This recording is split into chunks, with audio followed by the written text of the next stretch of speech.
1 Samuel, the 14th chapter, verse 6, and it reads, "And Jonathan said to the young man that bare his armor, Come, and let us go over unto the garrison of these uncircumcised. It may be the Lord will work for us, for there is no restraint to the Lord to save by many or by few." Let me read that again. Jonathan said to the young man, his armor bearer, "Come, let us go over to the garrison of these uncircumcised Philistines. It may be that the Lord will work for us, for there is no restraint to the Lord to save by many or by few." Our thought this morning in our series, The Hidden Ones, is that two will do. Look at your neighbor and say, two will do. You may be seated in his presence. Our sub-thought for this morning is that when the odds are stacked against you, two will do. In our text, we find that Jonathan finds himself in not only a predicament, he finds himself in not only a constitutive point in his life, but also a constitutional point in his life. It is this particular point where Jonathan is called upon to define and describe the strength or the immensity, watch this, of his Coram Deo. We find that Jonathan is in this place. He's in this situation where what he believes is now being brought to the forefront, where the strength, the magnitude, the scope, the realm, the depth of his Coram Deo, that means living in the presence of God. How strong is it in his life? Because there are people who say they are living in the presence of God, but it is not visible or tangible except when we find ourselves in adverse situations. Then we understand how powerful is the presence of God in your life. Because when these situations arise in our life, we have choices. We have choices that we have to make as to what are we going to do and how are we going to respond? And so here Jonathan is in this place, and the question that is asked upon him is, does he dwell merely in the possibility realm or the probability realm? Let me say it again. He's in this place where the situation is not conducive to victory. It is where the odds are stacked against him. And although he has faith in God, the question is that faith merely hearsay? Is it merely words, or is it how he lives? And so then, based upon that answer, we can determine, does he dwell in the realm of possibility or probability? When we say possibility, it is the fact that something is capable of happening. Whereas probability is the fact that something is not only capable of happening, but also that it may happen more than likely. It is in the possibility realm that I have expectation but no anticipation. However, in the probability realm, I not only expect it to happen, but I anticipate it to happen. Because if expectation or the possibility realm is the breeding ground for miracles, then surely then anticipation, the probability realm, must be its assembly line. Yes, we know that the Bible says, for with God nothing is impossible. In other words, with God nothing is incapable of happening. But with faith, nothing is improbable of happening. Because with faith, one of the possibilities now become probable. Are y'all hearing what I'm saying?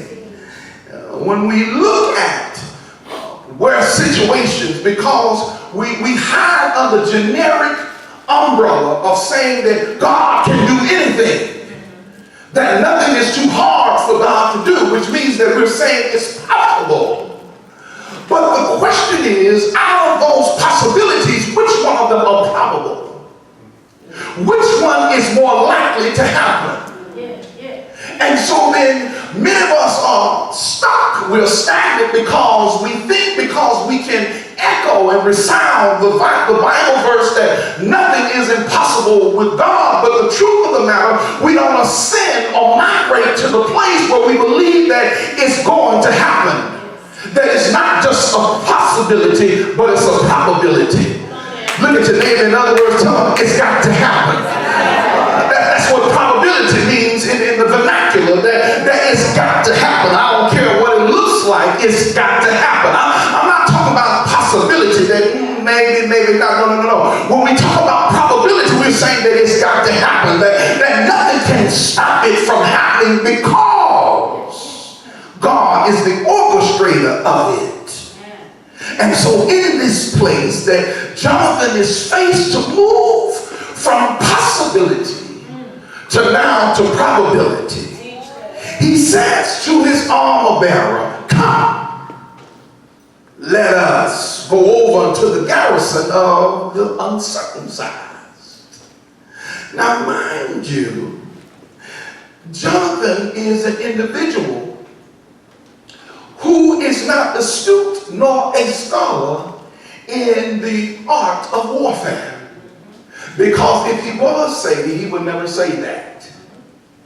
Because to go directly and attack the enemy is contrary to the laws of warfare. Yet, it is necessary if you want a wonder to show up in your life. There will be some steps, ladies and gentlemen, that you have to take that are contrary to logic. If you want to see a miracle show up. There are some things that you're going to have to do that sound preposterous. But yet they are necessary if you want to experience a miracle. They go beyond your rationale. They don't stay within the constructs of normalcy, but yet they break out of. It didn't make sense for Jesus to tell Peter to get out of the boat and to walk on the water. Right, that's right. Come on. He went against all logic. Yes. We also know that when he says to his armor bearer, come, let us go, that Jonathan was careful not to inform anyone that he was going to do this. Okay. In fact, he only tells his armor bearer because he wasn't sure if the other individuals in the camp were like-minded. And if they were not like-minded, they would oppose his design. And so the only person he told was his armor bearer. And when he told his armor bearer, the Bible says in verse 7 that the armor bearer responded by saying, do all that is in thine heart. This is why you have to be careful who you tell your dreams to. Because not everybody is walking by faith. The armor bearer didn't tell him why it couldn't happen. The armor bearer did not paint a picture of defeat before Jonathan. But instead what he said, do all that is in thine heart. And so then, ladies and gentlemen, you need someone in your life to carry not only your armor, but your heart. Let me say it like this. When I say armor, in other words, you shouldn't always define your friends by those who have the external similarities that you have. And so oftentimes we believe that people are hooked up to us because they have the same likes and dislikes, but yet they don't carry our heart. Yeah, you might like to go out to Red Lobster, but you don't have the same faith that I have. Yes, you might love the same praise and worship, but you don't have the same level of faith. Oh, yeah, I wish I had some folk in the house. And so, man, we don't know how to discern. We don't know how to discern. That word simply means difference.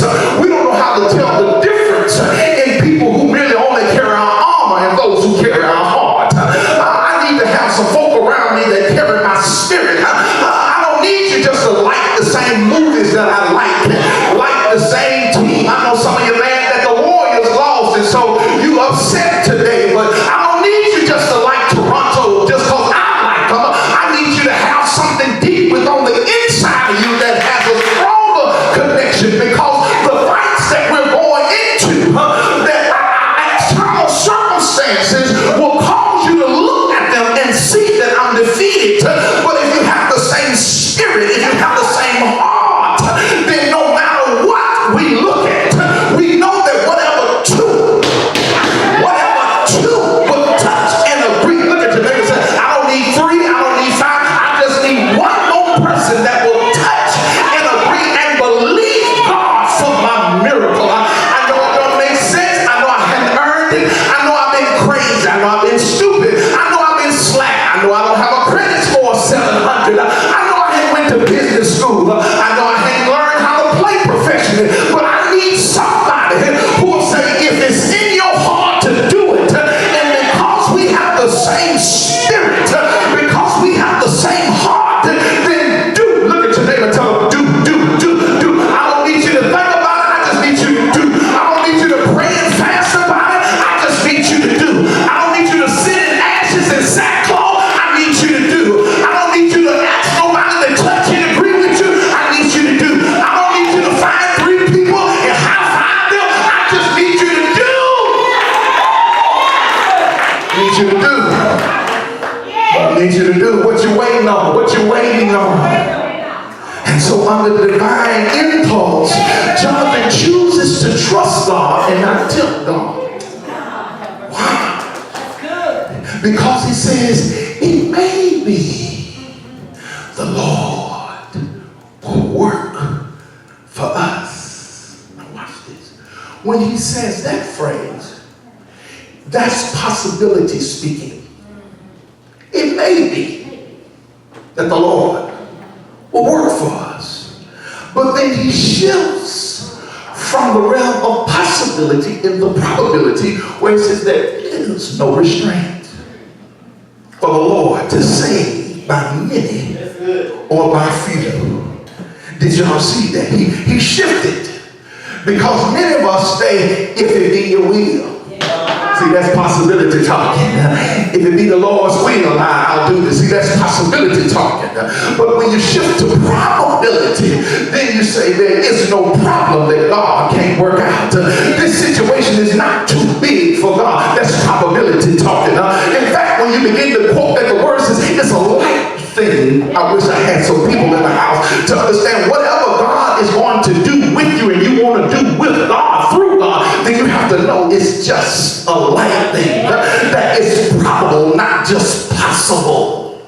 And so when he says there's no restraint, he's saying there's no difficulty, there's no obstruction, there's no limitation, there's no deterrence, there's no restriction for what God can do. In other words, there's no limit. And so then, if there's no limit, it then brings in the question, are we dealing with situational faith or circumstantial faith? Are we dealing with situational faith or circumstantial faith? Because some of us have circumstantial faith. What do you mean, man of God? That's the kind of faith that's based on the circumstances. I believe in accordance to the circumstances. It's possible based on the circumstances. But if you have situational faith, that means no matter what the situation is, I wish I had some people in the house that would understand. It doesn't matter what it looks like. My faith is made for that situation. I wish I had some folk that would grab that right there.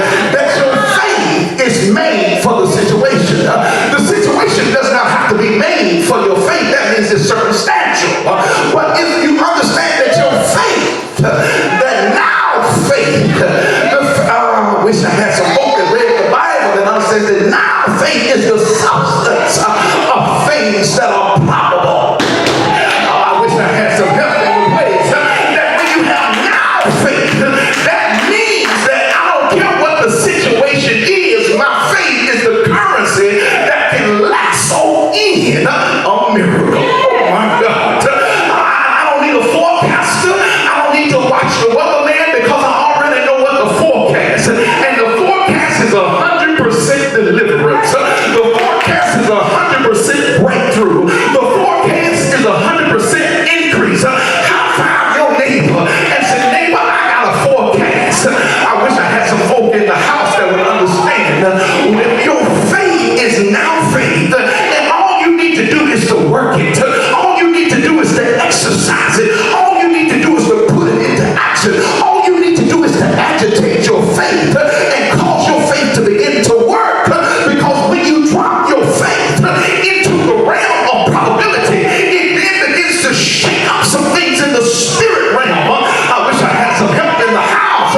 So that then you move from the fact of saying if to now there is no problem that my God can't work out. There is no situation that's bigger than God. There is no problem that God can't work out. There is no sickness that God cannot heal. There is no heart that God cannot turn. There is no situation that God cannot resolve. Why? Because my faith is situational. My faith is situational. You got a situation, show me your faith. You got a problem, show me your faith. See, the problem is when we talk to people and we counsel people, we too busy getting the facts. We too busy getting the description and the depiction of what the problem is.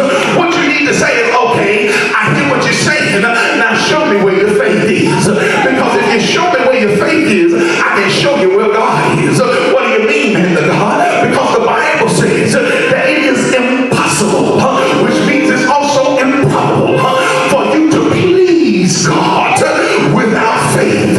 But when I have faith, it then causes God to move in my situation. Because now I then said, I'm putting the situation on notice. I wish I had some help in the place. I just put my condition on notice. I just put my bank account on notice. I just put my mind on notice. I just put my body on notice. I just put my church on notice. I just put my business on notice. I just put some family members on notice. That I don't care how bad you are, how deplorable you are, how despicable you are. The fact is my faith is made for this situation. And God is going to use my faith to work. That's why you have to watch. You got to watch. You got to watch. You got to watch. You got to watch. You got to watch for people with grasshopper syndrome. You got to watch. Saying you got to watch folk that have a grasshopper syndrome. Because instead of them seeing the promise, they see the problem. And so then when they see the problem, that means they've already magnified the problem, as opposed to saying that our God is a big God. And I don't care how big the problem is, it's not bigger than our God.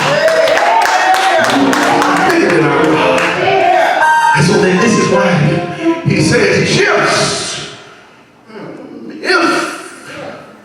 if the Lord, he may do it. But then I understand there is no restraint. There is no restraint now. There is no situation. There are no conditions that hold the Lord hostage to working on your behalf. See, this defies your reasoning and logic, because in our upbringing, we've been taught to be self-sufficient, to be independent. But when you step into the realm of God, now all of your independence has to leave. Because your independence is contrary to God. Your independence becomes antagonistic to the move of God in your life. And so God will not move as long as you try to move without Him. Please say it. Yes. And so this is why you have to understand there is no restraint. Whatever problem you can come up with, well, I don't have this, there's no problem for God. The Bible says that the earth is the Lord's and the fullness thereof. Well, I don't have no money. The Bible says the gold and the silver belongs to the Lord. What's your problem? Come on, give me something. Because whatever it is, God has already made provision for it. Because He never gives the vision without having made the provision. Talk to me. So watch this. Here is Jonathan and his armor bearer. Two people. Mind you, only one of them has a sword. Only one of them has a sword, and they're about to attack a garrison. A garrison was about 20 men. Watch this. And you say, well, why they didn't have but one sword? That's crazy. You know you're finna fight. At least both of you ought to have a sword. It is because, watch this, the Philistines knew that if I'm going to defeat you, I don't have to take your sword. I just have to take the ones that make it. So when they attacked the children of Israel, they attacked and captured all the blacksmiths.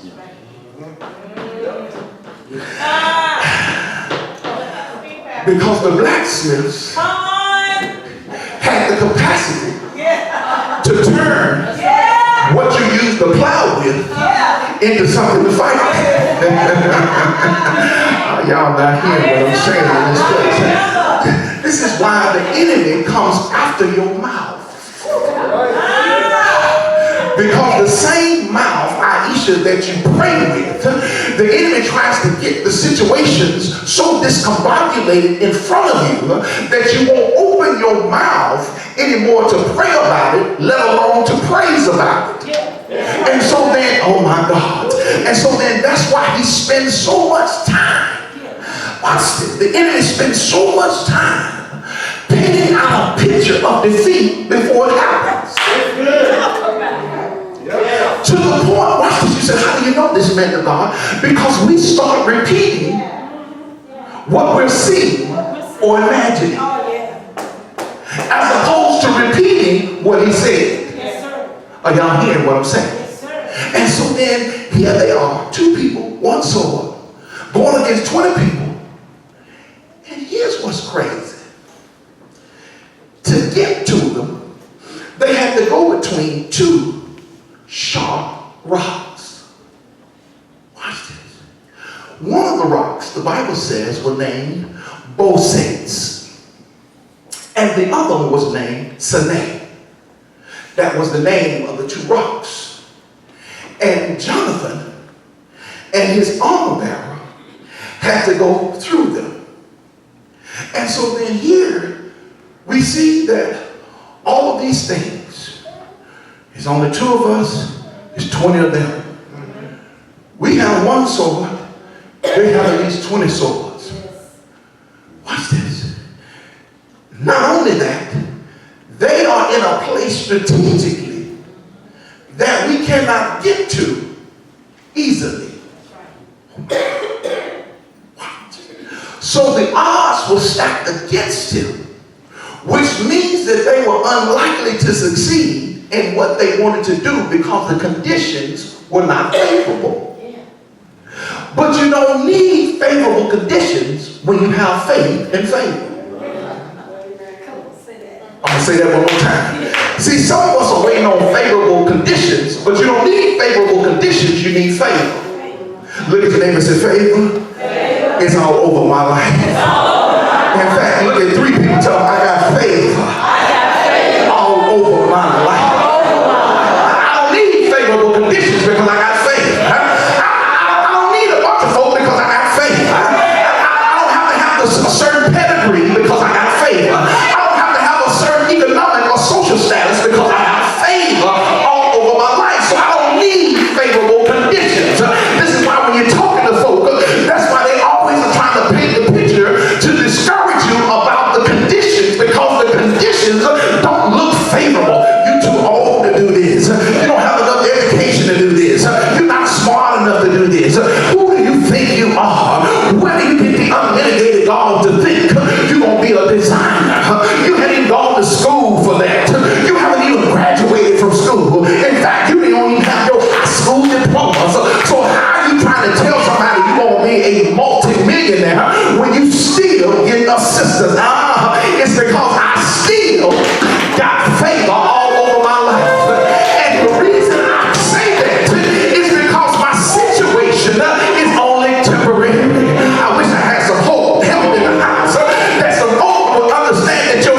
come up, we know that the Lord has delivered us. This is what he tells his armor bearer.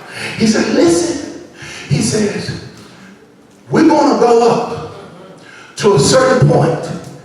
But if they tell us, watch this, if they tell us to tarry, then we know that the Lord has delivered them into our hands. But if they tell us to come up, then we know that the Lord has delivered them into the hand of Israel. And so the Philistines said, come up. Watch this. God didn't tell them to come up. The Philistines told them to come up. What are you saying, man of God? Your enemies are telling you to come up. This ain't making a whole lot of sense, man of God. See, some of us are waiting for something to come to us. But when you have to go to it, then it's yours for the taking. Y'all missed that. See, some of us sitting and waiting because we read in the book of Psalms. The Bible says, they that wait on the Lord. I'm sorry, that's Isaiah. But in the Psalms it said, wait for the Lord. I waited on the Lord patiently. And so then some of us are sitting because we're waiting for something to come to us. But your enemies are telling you, I dare you to come up. You think you bad and bold. You think you got a dream. You think you got a vision. You think you got a calling. You think you got a purpose or destiny. I dare you to come up. Y'all don't hear what I'm saying. And so some of us are waiting for God to say come up. But your enemies are telling you, come on up. They saying it facetiously. They're saying it sarcastically because they really don't watch this. The Philistines told them to come up because they looked at them, my God, and they didn't think there was nothing to them. So come on up. You're not going to succeed. This is why your enemies, this is why doubt is telling many of you, don't do it. Because doubt has convinced you that you can't do it. But doubt is saying, go ahead and try. You're not going to make it. Go ahead and trust again. It's not going to work out. Doubt is telling you, put in your application, but they're going to reject it again. And so then this is why you can't allow your enemies to deter you. But in actuality, this, oh God, help me. This is why I say you have to understand, if you're walking by faith or in the presence of God. Because if you're walking in the presence of God, watch this, your enemies will only convince you or try to talk you out of doing something that you should be doing. Your enemies are not telling you not to do something to help you. That don't make sense. Your enemies are telling you not to do it because you should do it. But too many of us, we listen to what our enemies, God. And so then we wait for God to say come up. But God is allowing your enemies to tell you to come up by trying to convince you that you won't succeed. Oh, y'all not hearing what I'm saying. This is, oh my God, this is why you need some enemies in your life. Y'all don't hear what I'm saying. This is why God didn't wipe out all of the children of Israel's enemies, because he needed a few enemies to hang around, to linger around, First Lady, just so the enemies would be some type of opposition to what God has promised them. And so your enemies simply hang around or still exist to show you that you still have a promise intact. Oh my God. See, your enemies are not fighting you because you're doing the wrong thing. And they want you to live holy. They want you to walk upright. They want you to stay in your consecration. No. Your enemies are fighting you because they know that if you ever decide, to get over you, if you ever decide to stop, see, this is why, let me tell y'all my little secret. Now, y'all don't tell me about this. It's my secret. The reason Pastor Ben don't get scared, is because I know I ain't by myself. Come on. See, y'all can't see who hit me. That's why you think when you come at me, I'm by myself. But I'm not by myself. Are you hearing what I'm saying? See, one of my old friends said it like this. You can't deal with a man on his feet till you dealt with him on your knees. That's good. And many of us are trying to deal with enemies on our feet when you hadn't dealt with them on your knees. Because if you deal with them on your knees first, then when you get on your feet, God has already worked it out. Y'all got to hear what I'm saying. So then the reason I'm not scared is because I've already dealt with them on my knees. And so when I get up, you didn't know I was on my knees already dealing with you. And so now that I got up, the Lord of hosts has come. Are y'all hearing what I'm saying? And so then, watch this. Let me demonstrate. Can I demonstrate this to you? I need to move this out the way. Watch this. Come here, Tony. Watch this. Watch this. Put it here right now. Put another one right there back. Yeah. Put another one. Yeah. That's right. There you go. That's good right there. So watch. Watch this. I gotta come out there. So watch this. So the Bible says that we know. Don't you come back. I need my armor bearer. Yeah. So watch this. He tells Jonathan, he tells his armor bearer, he said, look, we finna go up. Now if they say tarry, then we won't go up. That means the Lord had delivered them into our hands. But if they say come up, we're gonna go up because that means the Lord has given us the victory. Now mind you, the odds were stacked against them. Before they could get there, watch this, Brandon, they had to go between the two rocks. The rocks were sharp, so they couldn't walk through the rocks. Okay. Watch this. They couldn't walk through the rocks. So the Bible says that they got on their knees. Watch. And it says, watch this, that the armor bearer crawled in behind him. Now watch. They got on their hands and knees to crawl in. Now let me help you understand something.